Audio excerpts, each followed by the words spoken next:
Nagaan isiniif haa ta'u. Kun qophii keenya isin gaafannu torbanitti al tokko karaa miidiyaa Soofumariin isiniif darbudha. Qophii keenya kanaan dhimmoota siyaasaa, hawaasummaa fi dinagdee kaasnee ilaalla. Keessummaan keenya guyyaa har'aa dargaggoo Firaa'ol Ahimadi. Hamma dhumaatti daawwadhaa nu waliin tura. Baga nagaan dhufte Firaa'ol. Baga nagaan eedan leelloo. Egaa Yuunivarsiitii Wallootti Poolitikaal Saayinsiidha kanatti baratte. Eeyyee. Mee jalqaba irratti namoonni saayinsii siyaasaa baratanii siyaasa keessatti hirmaachuun faayidaan isaa maalidha jettee yaadda? Biyya kanatti egaa professionalitiin hedduun beekamneef malee gaggeessummaan hanga jirutti namoonni poolitikaal saayinsii baratanii yoo ogummaa yoo itti hirmaatan bulchiinsa gaarii biyya kanaa fooyyessuu irratti gahee guddaa qabatee yaada. Hundi maaliif namni hundi gara ogummaa isaatti namni fayyaa barate gara fayyaa, qonna barate qonna irratti teknooloojii wajjin ka ogummaa qabu teknooloojii irra yoo dalagee beekumsa kana walitti ida'amee biyyaafis gaarii ta'aa waan ta'eef siyaasnis namoonni siyaasa keessatti hirmaannaa gaarii qaban siyaasa yoo qo'atan yoo baratan bareeda jee yaada. Gara siyaasaa kanatti yeroo dhufan biyya kana qofaatu hin taane akkuma addunyaatti iyyuu namoonni siyaasa osoo hin baratin yerootti siyaasa keessatti hirmaannaa guddaa taasisan beekin argama.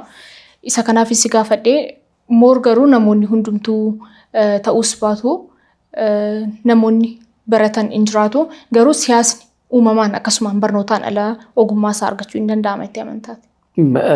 Akkuma beekamu biyya Afrikaa keessa akka waliigalatti namoonni siyaasa keessatti amma hirmaatan hanga sadarkaa hooggansaatti warri jiran namoota cunqursaa irratti qabsaa'uudhaan siyaasatti galanidha. Sababa cunqursaan jiruuf cunqursaa irratti qabsaa'uudhaan gara siyaasaa dhufanii achi keessa immoo cunqursaan mataan isaatu dhiibbaan mataan isaatu barnoota qaba waan ta'eef muuxannoo horachuu danda'anii amma inumaatu yeroo tokko ilaaltu namoota muuxannoo qaban namoota qabsoo keessatti turanii achiin adeemsa keessaa gara hooggansa dhufan Afrikaan irra guddaan qabsaa'otaan hoogganamti waan ta'eef namoota bilisummaadhaaf freedom fighters warra jedhamutu hogganu jira biyyoota Afrikaa ollaa keenya dabalatee baay'ee isaa waan ta'eef ati ni argama ji'aadha beekumsi adeemsa keessa muuxannoo keessa hangamatti immoo biyya keenya namoonni siyaasa baratan barsiisaa siyaasaatti ta'aa jiran malee hooggansa irratti argaa hin jiru. Ammaan tana itti galaa jiru garuu ammaan tana bakka isaan ilaallatu irratti mootummaan galchaa jiran fakkaata bakka isaan ilaallatu bakka akka foreign affairs dippiloomaasii keessa akka hojjetan gorsa akka kennan isaan irra galaa jiran malee hangammaa namni siyaasa barate barsiisaa ta'utti jira. Barattoonni biyya kanaas dipaartimentii poolitikaal saayinsii ni sodaatu. Maaliif namni biyya kanaa gaafa baratu baay'een isaa mindaa barata waan ta'eef hogga barnootatti ganaa galu dipaartimentii kamiitu yoo baradhee xumuree mindaa gaarii argamsiisa hajuu malee waa biyyaa namni adu baay'ee xiqqaadha. Namni filatee barumsa poolitikaal saayinsii barachuu qabaa. Hubannaa siyaasaa qabaadhee biyya kanarratti hooggansummaa irratti hirmaadhee uummata kiyyatee tajaajila hajuu baay'ee xiqqaa waan ta'eef ati ganuma itti deemname. Hayyee OMN yeroo biyya keessa galee namoota koree turan keessaa ta'etti nama tokkodha. Yeroo sanatti kaka'umsa guddaatu ture qarshii walitti qabamee ture akka gadi dhaabbatuufis waan baay'eetu hojjetamee ture. San booda immoo haalota garaagaraatiin OMN gara biyyaa bahuutti gara diigamuutti deemee jira. Mee warri koree taatanii yeroo sana simattan OMN yeroo diigamu ga'ee ba'attan qabdu? OMN ijaaruu fi tumsuu irratti ga'een keenya guddaa ture. Ijaaruu fi tumsuu irratti ga'ee qabaanna malee diigumsa isaa irra ga'een qabaannu diigamuun isaa immoo baay'ee garaa nu nyaata maaliif OMN hirmaannaa guddaa qaba qabsoo siyaasa Oromoo keessattuu siyaasa reezistaansii keessatti baay'ee onni guddaa ashaaraa guddaa qaba waan ta'eef miidiyaa silaa jiraatee itti fufee ammaan tana siyaasa illee geggeessuu baatu aadaa guddisuu irratti Oromiyaa beeksisuu irratti miidiyaa hojjechuu qabu ture garuu waan garaa nama nyaatu akka hin taanettidha diigamee qisaasa'e. Yeroo baay'ee diigamsuma irrattis maaliif diigame akkamitti isa jedhu caala hin diigameen bittannaa kan jedhamutu oduu ta'a kanaafin si gaafadhee diigamuu isaa dura garuu deeggaramuu utubamuu yaadaanis ta'u bira dhaabbachuu wantoota akkasii baay'ee aadaa miti nu biratti. Kanaaf institushiniin biyya keenya baay'een isaanii kan namni keenyaan hoogganamu baay'een isaa beekumsa irrattii fi akka of danda'utti ijaaramu nama irratti ijaarama. Namni ofirratti ijaara waan hunda nama oggoo ijaaran ofirratti ijaaran dhaabbata oggoo ijaaran ofirratti ijaaran. Malee manaajimentii gaarii godhanii fi boordii godhanii fi akka hoogganamuun taasisan ofirratti waan ijaaraniif waanuma isaa hundaa hanga qulfisatti waan ofii nam tokko waan monopooliidhaan to'atamuuf gaafa namni isanii rakkoo wayisa mudate yookaan namni isan dhahame miidichi solumaan dhaama yookaan dhaabbanni isanis waliin dhaama waan ofirratti ijaaramuufidha. Akka dhaabbatatti bulchiinsa gaariidhaan bulchiinsa manaajimentii gaarii qabaatee akka itti fuuti hin ijaaramne nama tokko irratti waan arree jiruuf namtichi yeroo barbaadetti diiguu danda'a yeroo barbaadetti gara barbaadetti jijjiiruu danda'a jechuudha akkas ta'eeti. Kan dhumtisaa akkama jiru kanatti jechuudha. Egaa koree giddu galaa KFO keessas ati nama tokko turte. Jalqaba irratti KFO keessa turtiin ati qabaasaa turte akkam turime? Ani nama paartii keessa seenuu hin jaallanne ture. Jalqaba gaafa political science baradhu malee akkuma ogummaadhaan beekumsaan biyyan tajaajila jihaadii malee paartii keessatti paartii mormituu seena jihaadiin beeku. Garuu gaafa dhumarratti mormituun ture waan ta'eef nama mootummaa mormuun ture waan ta'eef dhumarratti eega mormineefu qabatamaan waan taanjabiltee gumaachuu godhu qabna kajuuf jaarmiyaa jiru haa jajjabeessinu haa cimu jaarmiyaa maqumaaf maqaa qofa qabatee biiroo Finfinnee keessa taa'urra jaarmiyaa structural ta'e caasaansa gubbaan gaditti qabaatu akka ta'uuf ni cimsina kajuun itti seennees immoo waggalaallu baay'ee socho'aa miti progressiif waan hin taaneef turtii waggaa lamaa keessatti haala jiru sulaalee sossoofnee dhiibnee ilaallee deemuu dinnaan xaliyaa barreessinee keessaa baane. Bara kam ture kan keessaa baate? Waggaa lama dura na fakkaataa jechuudha. Waggaa lama dura. Amma miseensa paartii kamitti? Ammatti miseensa paartii kamiyyuu miti. Hangama miseensa paartii kamiyyuu miti. Wantoota ati hojjettu wantoota ati barreessitu garuu baay'inaan paartii badhaadhinaatti kan isaan leellisanii kan isaan dhaadheessanis namoonni paartii badhaadhinaa akkasitti leellistan dhaadheessitan kuni miseensa maaf hin taatanii miseensa ta'uu maaliif sodaattu? Namoonni biroo isin warri yaadaan akkasitti deeggartanii yoo eegi miseensa miti taata'eeti namoonni biroo isin ilaalanii akkamittiin deeggaru amantaarraan qabdanii maaliif? Adeemsuma eeggachuuf malee osoo miseensa paartiin ta'inni barreeffamni keessan miseensa paartii fakkaataa paartii badhaadhinaa kan deeggartan fakkaataa haa jiru paartiilee Oromoon qabu keessaa paartiin ni jira jaama keessaa paartii jabaan caaseeffama gubbaan gaditti qabu paartiin humna gaarii qabu cimaan qabiyya kana duratti tarkaanfachiisuu danda'u paartii badhaadhinaati waan ta'eef isuma jajjabeessuutu irraa filatamaadha paartiin biraa deemaan jiru umrii isaanii yoo ilaalle baay'een isaa waggaa 20 olii KFO'nis waggaa 20 gadi miti ABO'n immoo gara waggaa 40 ol paartii ta'uudha. Sanii fi paartiin ammatti dafee progressive ta'e pragmatic paartii ta'e paartii badhaadhinaati waan ta'eef isa miseensa illee ta'uu baannu isuma deeggarra isuma jajjabeessina sanumaafi. Garuu dhaaba keessan hojjettamte paartii badhaadhinaa keessa?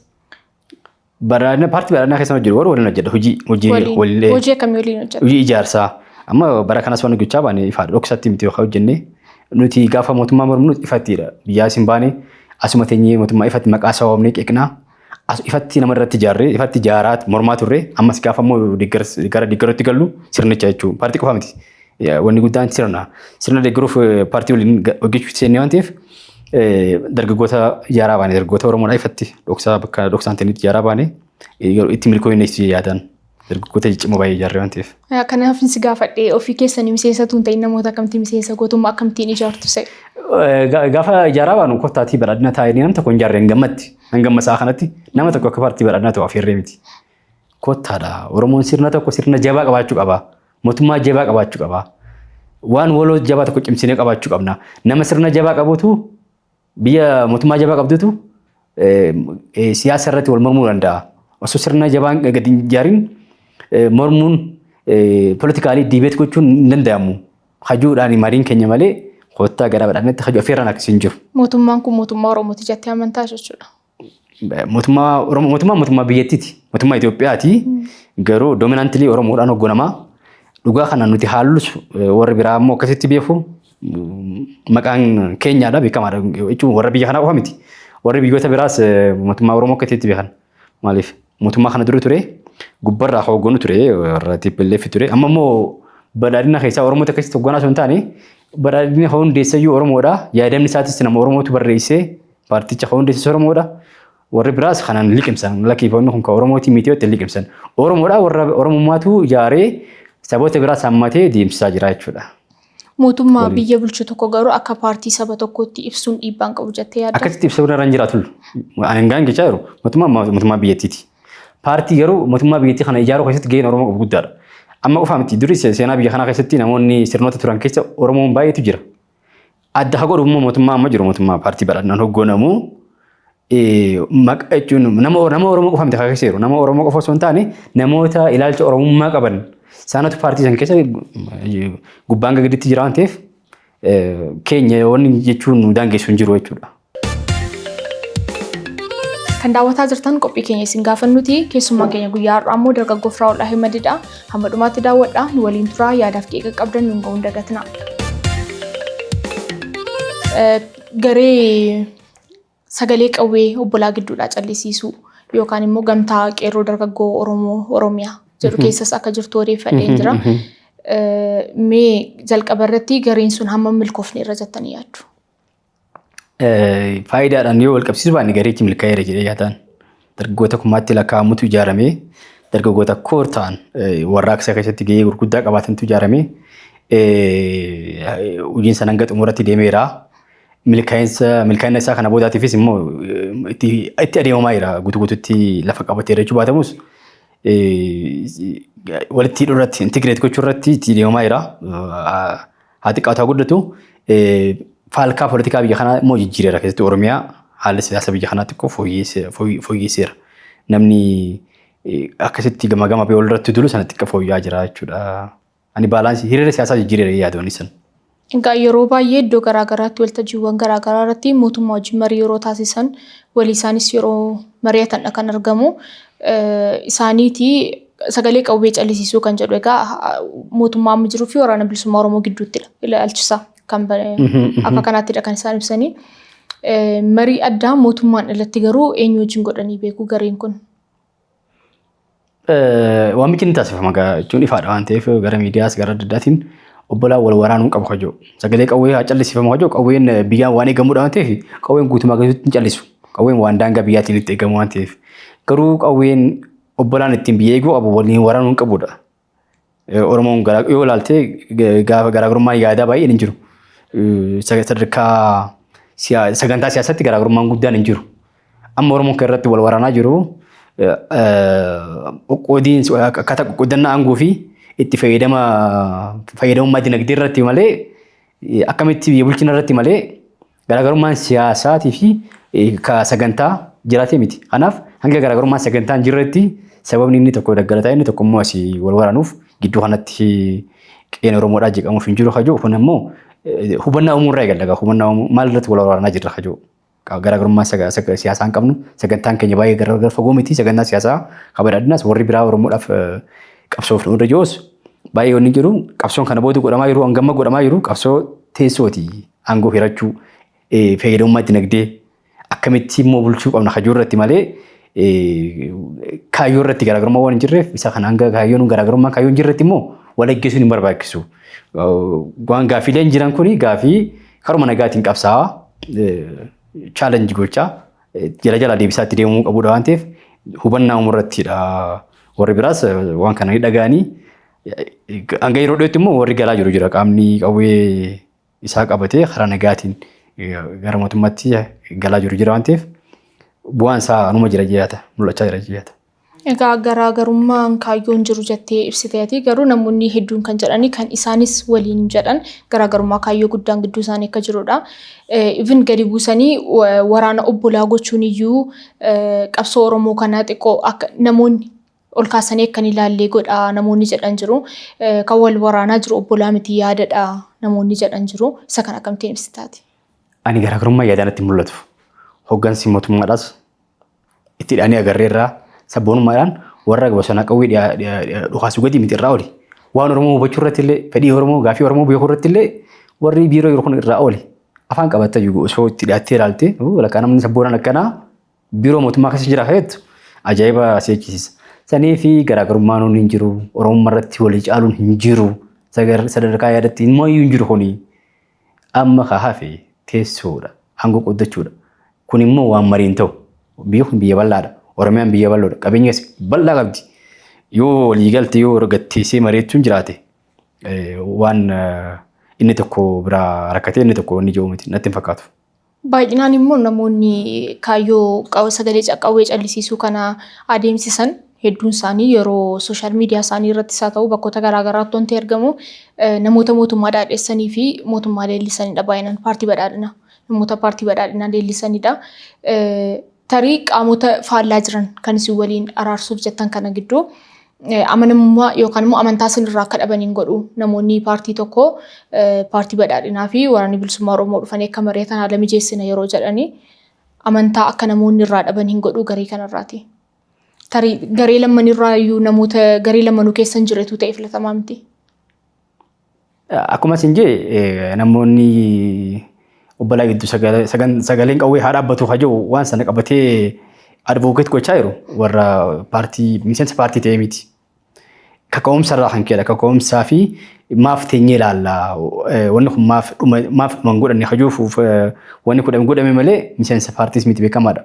Immoo Oromoo walitti araaramuudhaaf Oromoo walii galuudhaaf dirqama Ameerikaan dhufuu qabu, dirqama Awurooppaan dhufuu qabu. Oromoon sirna gadaa qaba, manguddoo qaba, jaarsa qaba, asumatti taa'ee mareetee walii galuu danda'u qaba. Maaliif goota waan ta'eef inni kaanis bosona galee dhufaasami. Inni kunis akkasi. Onneen ittiin dhufaasinsan ittiin mareechuu nama dandeessisuu qabdi jee nama naan. Maaf bakka jaarsi Oromoo jirutti, bakka abbaa gadaa jirutti, bakka haati siinqee jirutti sababni inni ittiin mari'annee ittiin waliin galeef jiraachuu qaba yaaduun. Akka loojikaalii amma yeroo yaadnu qaamonni alaa giddu galummaan qaamota alaa dhibuun walamantaa irratti marii irratti dhiibbaan qabu jettee yaadda? Qaamni alaa gaafa dhufee wal si mariisisu, qaamni sadaffaan dhufee gaafa si mariisisu, inni isaanis intarastii mataa isaa qabaata. Gaafa si walloonni godhu jechuudha modereetti gaafa godhu dhufee. Sanii fi qaamni alaa dhufee fedhii wayii tokko sirratti fe'atee lamaan keessaa tokko irra fedhii wayii fe'atee adda addaa ta'urraa mariisisurraa suma jaarsa biyyaatiin manguddoodhaan abbaa gadaatiin Oromoon sirna gadaa qabeennaa Ameerikaadhaafuu gadaa nuti gumaachi jennaa sababni itti immoo waliin galleef hin jiran yoo onneen Oromummaa san banaa goone waliif akkas jedhan. Qaamni sadaffaan hin barbaachisa kan jedhamuuf yeroo baay'ee fakkeenyaaf addi bilisummaa Oromoo yeroo seeni Eertiraatti yeroo dhufu yeroo dheeraadhaaf qaamni sadaffaan akka jiraatu gaafataa ture garuu dhumarratti qaamni sadaffaan bakka hin jirrettidha waliigalteen kan godhame.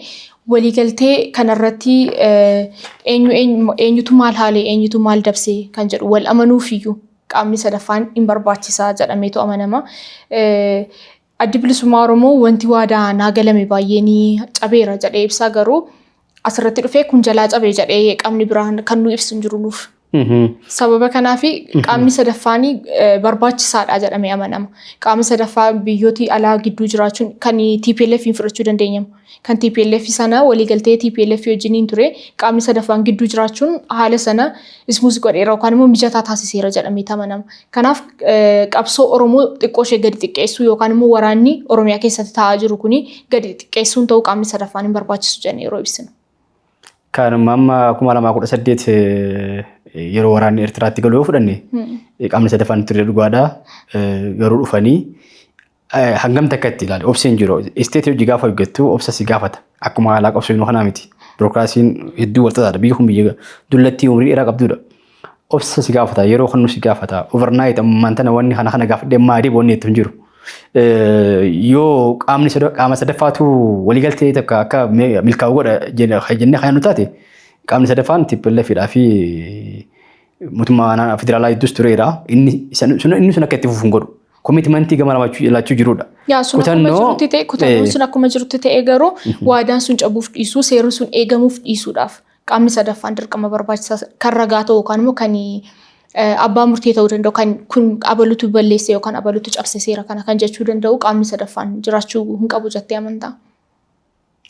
Ani natti fakkaatu kuni uummanni Oromootu murteessuu danda'ee amanaan uummanni Oromootu murteessuu danda'u. Waan qaama biraatiif itti gaafatamummaa daanyaa biraa goone kanine isaan akka murteessan goonuu ta'uu irra jiraata jeeyyaatu.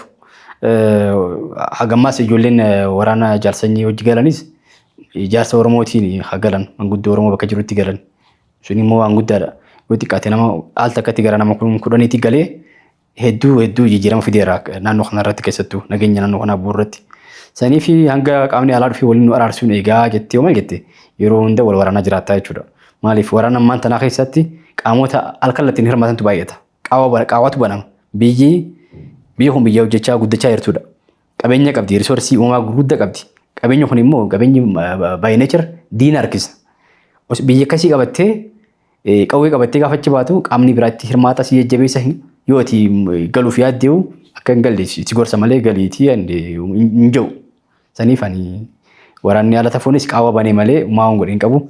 Gaafii Oromootis ka deebisu miti Oromoodhaaf rakkoo dabale jiyaate garuu hangammatti. Kan biraan jala amma fakkeenyaaf jaalsanyiin faan galaniiru shurrubbeen faan galaniiru waraanni iddoo garaagaraatti yeroo harka kennatee galu hin argama sooshaal miidiyoota gurguddaadhaanis hin darba. Rakkoo Oromoo waraanni akkasitti jalaatii galuun kun hin fura jettee yaaddaa sababni isaa bakka jaalsanyiin faa galan waraanni biraan jira har'a. Bakka shurrubbeen faan galan waraana biraatu jira har'a. Kanaaf namoota galchuurraa kaayyoodha kan isin jedhe sila kanaaf namoota waraana keessaatii hoogganan yookaan namoonni jala isaanii jiran galchuurraa marii waraana bilisummaa Oromoo nama bakka bu'uu fi mootummaa gidduutti utuu taasifameeti irra kaayyoodha jedhamee kan furmaata argatu sitti fakkaatu maaliif kan biraa yeroo galu kan biraatu achi jira kan biraa yeroo galu kan biraatu achi jira akka kanaatti nageenyi bu'uu danda'a jettee yaadda.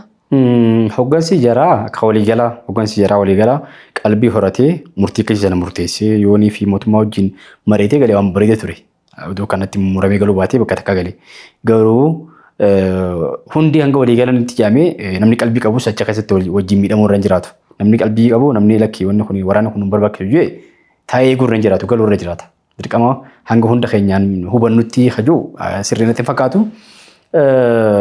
Immootu qabsoon Oromoo amala akkamii qabaseeta. Hogganni tokko hogganni siyaasaa tokko hogganni waraana tokko nama tokko dammaqsee haasee waraanatti galchee qabsoo wayii goonatee itti galchiteeti. Atummaan lakkii wanni kun hoggalaallu gaarii miti. Karaan taanetti nuufaa jira. Akkalatti kana sirreessu nuu jetteen namnummaan ati haatee kaleessa dammaqsitee qabsootti galchite gantuudha siin jaa. Murteessuudhaaf waan sitti duulamu kana danda'u si barbaachisa. Amma osoo marroonuu murtee akkasii murteesse marroodhaan hogganaa waliigalaa akkasuma fakkaata. Murteessee jala warri jirutti iyyayyee yaadaan. Maaliif namni keenya atummaan dammaqsitee atummaan qabsoo galchiteet hogganamuu hin beeku waan ta'eef. Yoo osoo hogganamuu beekee waan hogganaan kiyya murteesse rakkoo wayiillee qabaatu hoggansi kiyya kun waanuma hubatee qabaa riskii fudhatee murteesseera waliiniin fudhadhee ittiin seenu. Maaliif uummanni hogganaa hin qabne hogganaa uummataan ta'u. Amma waan akkasiitu jira rakkoo akkasiitu jira. Osoo inni iyyuu murteessee isumaa fi garee hanga tokko waliin gala malee qaamni wayii tokko intarestii fedhee addaa barbaada numaaf hakketti. Kanaaf immoo hanga waliigala hanga jarri hundi waliigaluu jee mootummaan dhiisuu irra hin jiraatu. Qaama galuu barbaaduuf mootummaan balbala isaa banee istiil naaw simachaa irraa numa galchaa jechuudha. Akkasii yaada. Tole namoota galan keessaa yeroo darbe sooshaal miidiyaa irratti wanta gaddisiisaa naanna'aa ture keessaa tokko du'a Jaalaa Caaluuti. Isin namoonni qawwee callisiisuu irratti hojjettan galuu qabu jettanii kakaastan mee namni harka kennatee gale tokko akka seera addunyaattis yakkadha kuni yeroo akkasii ajjeefamee jedhamee sooshaal miidiyaa irra naanna'u akkamittiin ilaaltan maaltu isinitti dhaga'ame?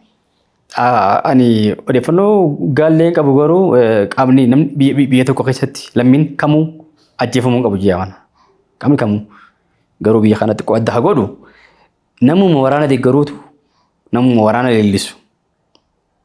Yeroo namni wayii du'ee iyya nama ajjeefame jedhee nama qawwee hidhatee deemuu deeggaraa namni wayii waggaa ajjeefamuu abbuma fedhiin haa ta'u abbuma fedhiin waggaa ajjeefamuu warra siviilii nama qabsoo qawwee hin deeggarre caalaa namuma qabsoo qawwee deeggaruutu dursee iyyaammas.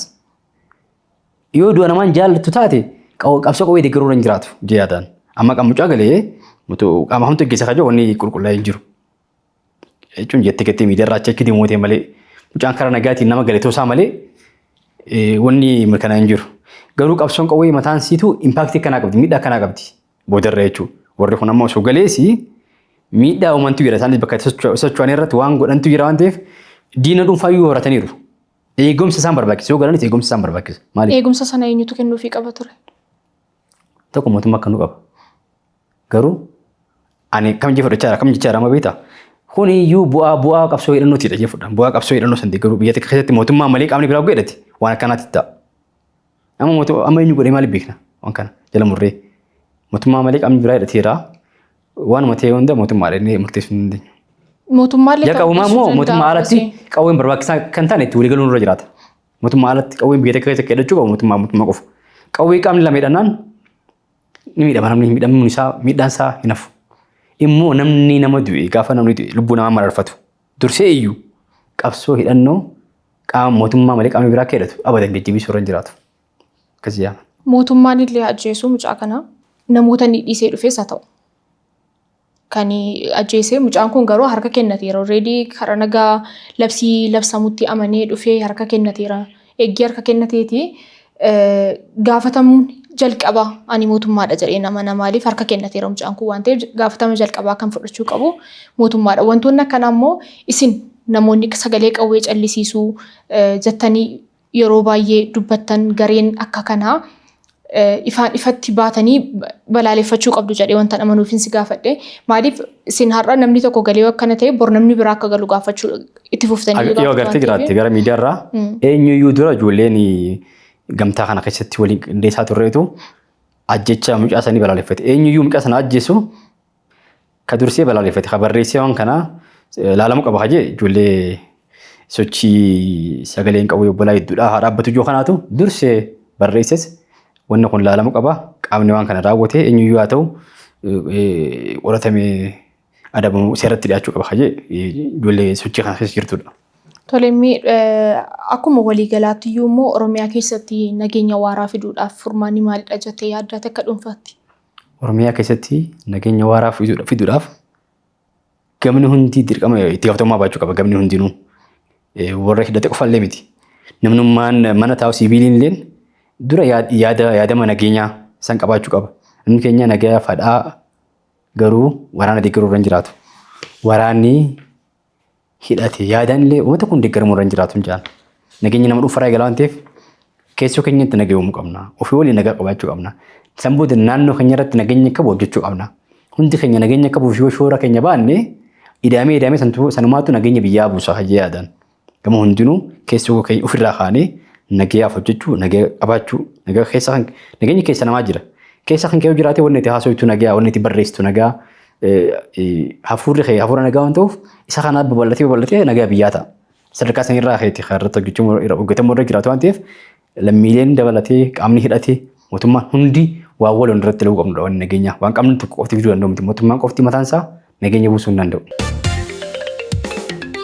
Kan daawwataa jirtan qophii keenya isin gaafannuti. Qophii kanarratti dhimmoota siyaasaa, hawaasummaa, dinagdee kaasnee namoota waliin marii taasisna. YouTube keenya subscribe gochuudhaan qophiilee keenya irra kaanis daawwadhaa nu waliin tura. Tole yeroo dhiyoo as biyya kana keessatti bakkootatti qaamni hidhatee iddoo maddootti hidhatee yerootti waraanni gaggeeffamu nageenyi biyyatti guutummaa Oromiyaa qofatu hin taane guutummaa Itoophiyaa keessaati nageenyi waaraa akka dhibee hundumti keenya iyyuu argaa jirra. Gam tokkoon faannoo jira. Amma immoo cimdoo kan jedhus jira. TPLF gam tokkoon jira. Gareewwan akka kanaa hedduun akka hin uumamnee fi furmaanni maalidha jettee yaadda? Tibbana bakka bakkatti akkuma jettee wanni mul'atu sani tibba dabre filannoon gaggeeffamaa ture waan ta'eef qaamni bakka bakkaadhaa qawwee tokko ofitti hirkisee ciisaa tures yeroo tibba filannaa sana eegeet xiqqoo haala filannoo san jeequudhaaf yaaranii innis osoo milkaa'ina feeti jira. Ammas mootummaan irratti hojjetaa jira waan ta'eef mootummaas uummanninis kun tumsa waloo akkumas hin jee mootummaa qofa miti mootummaa uummanni qaamni dhimmi ilaallatu qaama nageenya biyya kanaan nafa jee ilaallatu martinuu nageenyi sanaaf hojjechuu irra jiraata. Immoo baay'een isaanii humna hin qaban sagalee jechuun jeequmsii fi bakka bakkaadhaa yaaliin godhame san filannoo danquudhaaf waa yaalameedha inni osoo milkaa'in fashalaa hafee ture jechuudha.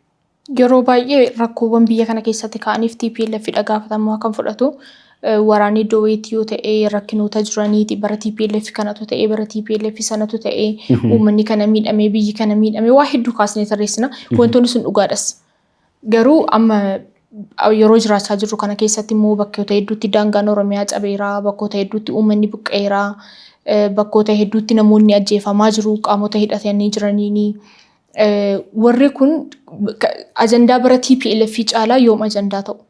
Sababni isaa kan TPLF already darbeera amma miidhaan isaa yoo nurra darbuu baate iyyuu gochaan isaa amma darbeera.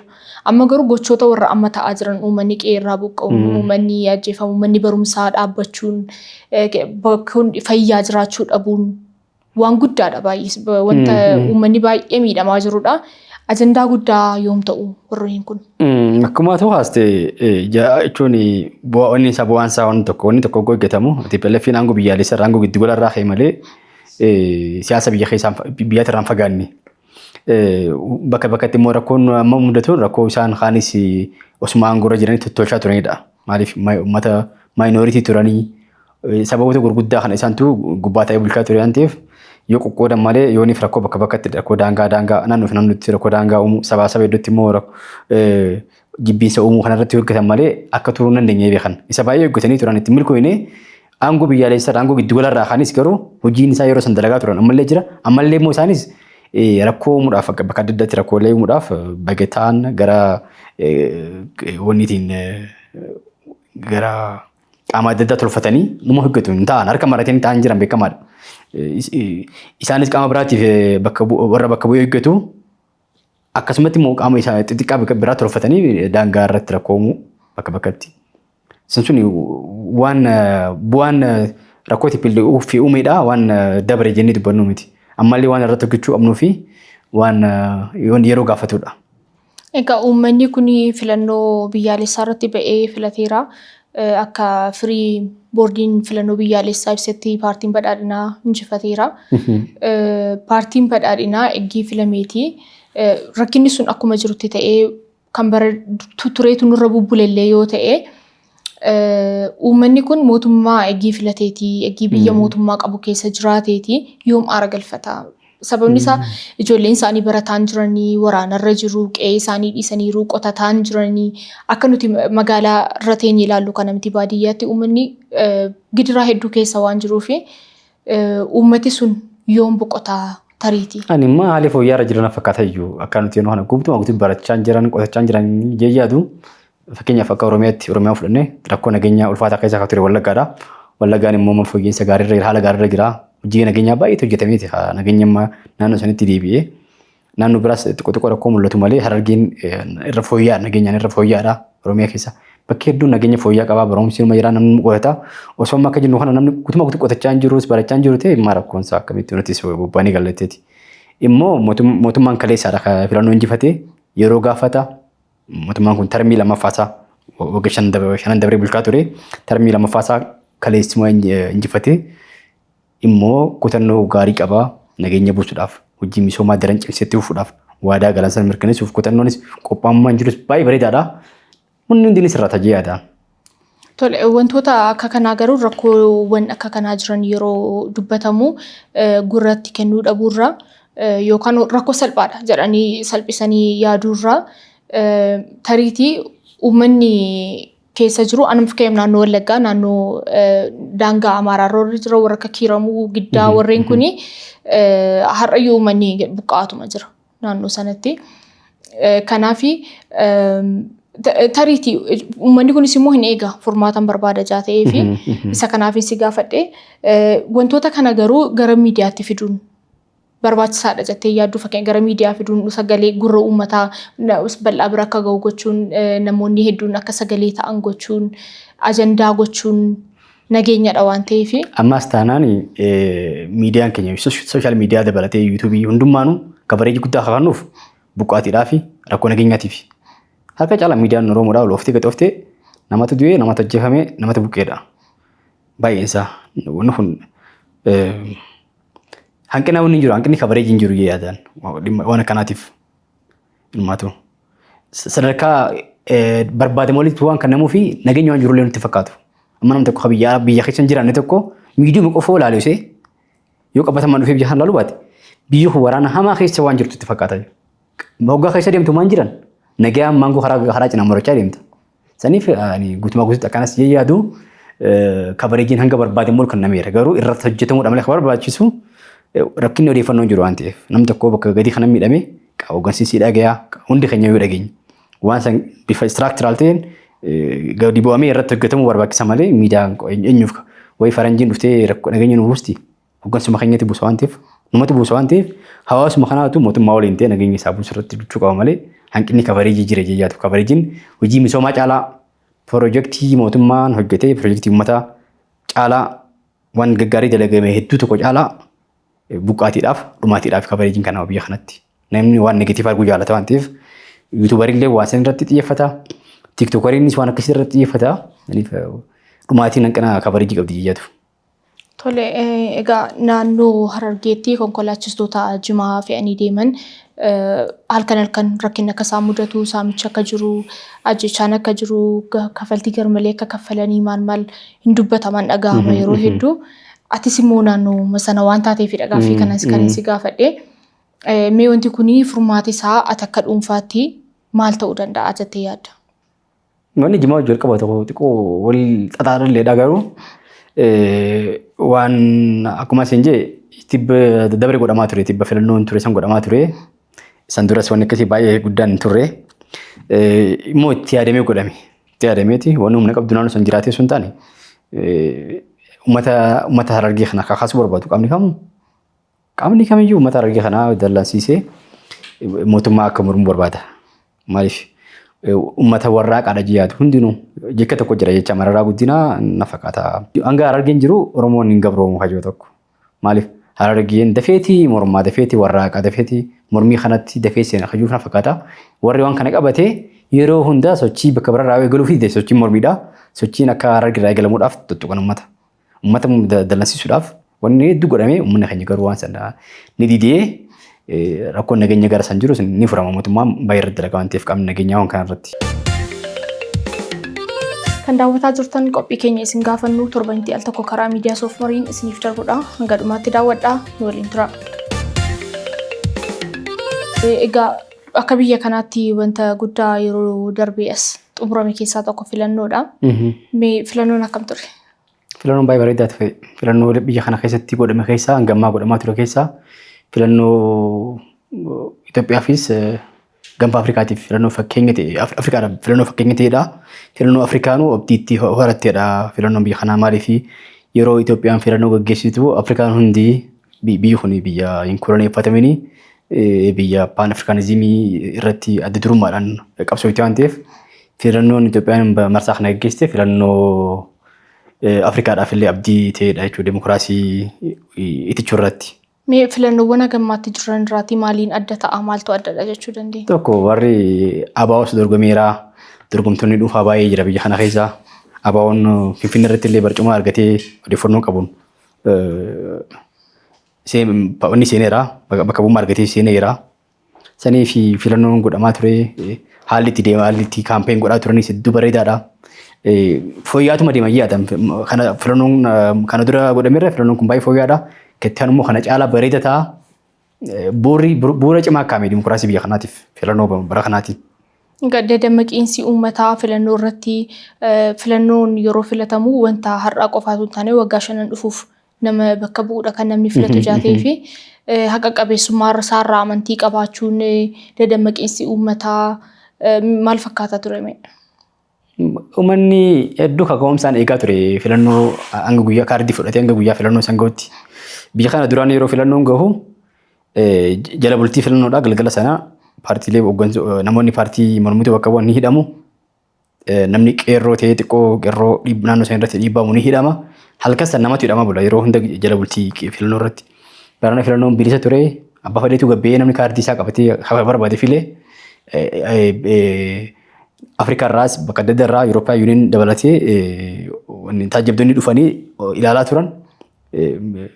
Miidiyaa 60 oliitu miidiyaa international miidiyaa gara 60 olii biyya kana galee hordofaa ture. Saniif filannoon biyya kanaa waa hedduun fooyya'eedha. Uummannis immoo hawwii guddaan eeggatee filannoo filateedha.